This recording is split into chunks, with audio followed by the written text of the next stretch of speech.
Hello, everyone. Welcome back to Clues by Sam. Thank you so much for all the nice comments on yesterday's video. I I feel like something that has been affecting me in the puzzle solving lately is that I have been so overwhelmed at work, but from tomorrow on, I'll be on vacation. So I'm gonna have a little bit of a break and we're gonna get back into our normal puzzle solving schedule. But today, Sam has graced me with an easy one. So I do believe that I'm gonna get a perfect smooth experience with this one. And if you want to play along, the link is in the description if you're new here.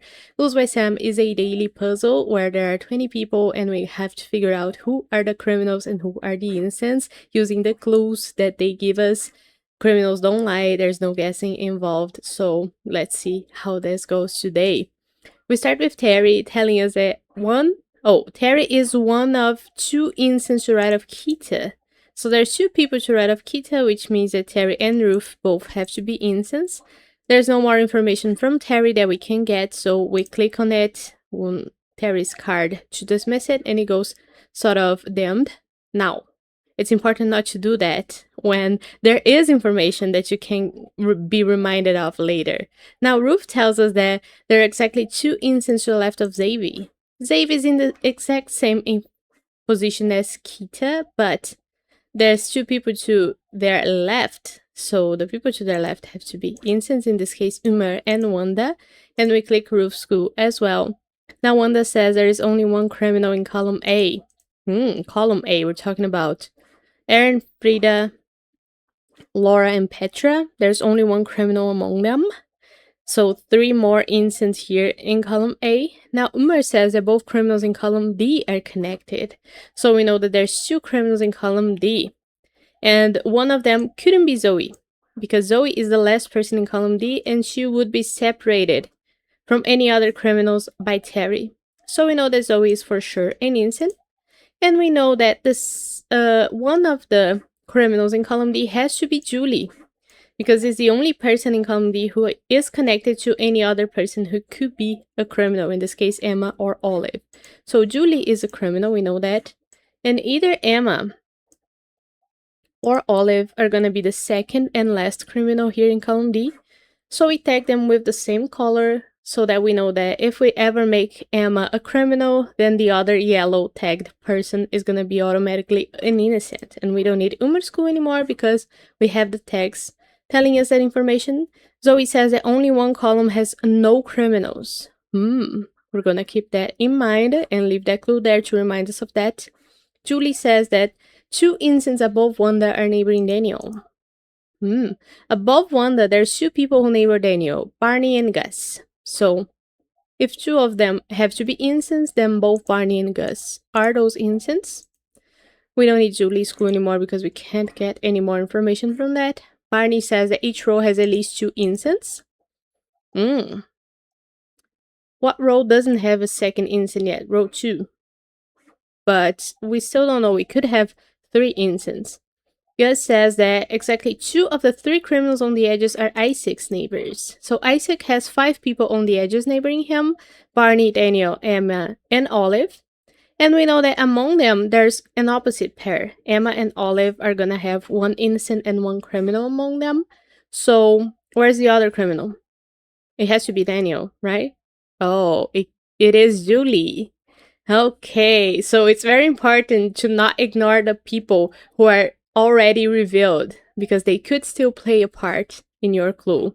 So 2 of the 3 criminals on the edges total, like all of the 14 people on the edges have only 3 criminals among them, but 2 of those 3 neighbor Isaac, and one of them is Julie. The second one is either going to be Emma or Olive, so we know that Daniel is an innocent. Okay, now from Gus's clue we can still be reminded of the 3 criminals on the edges total, so I'm gonna leave that there.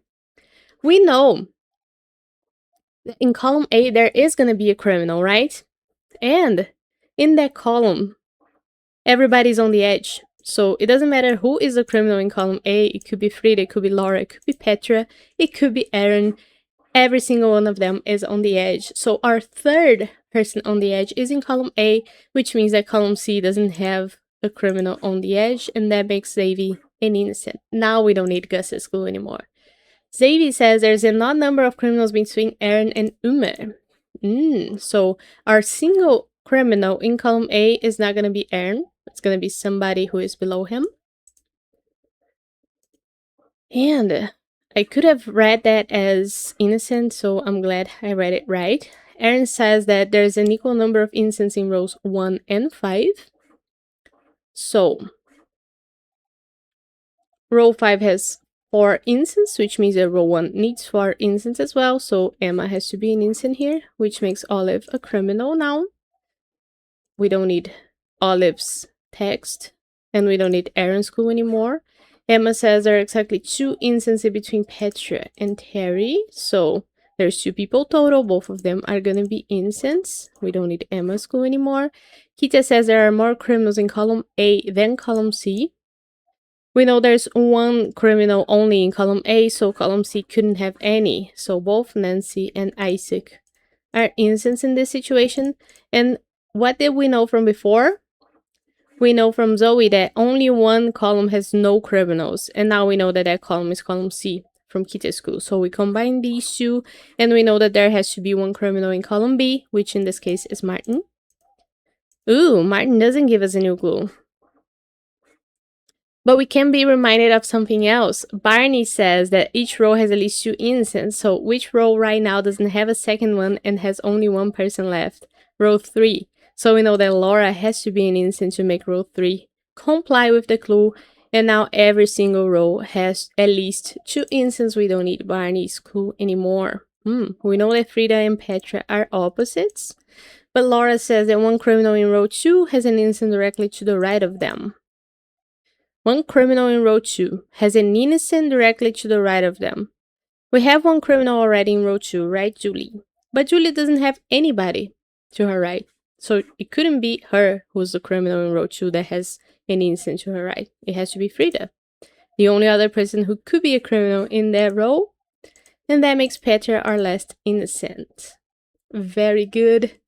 I feel good. This was indeed an easy puzzle.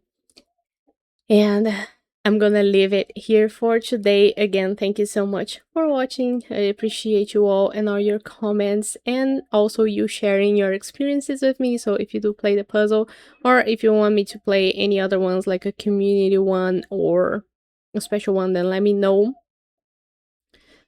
I'll leave you here for today. See you tomorrow. Bye bye.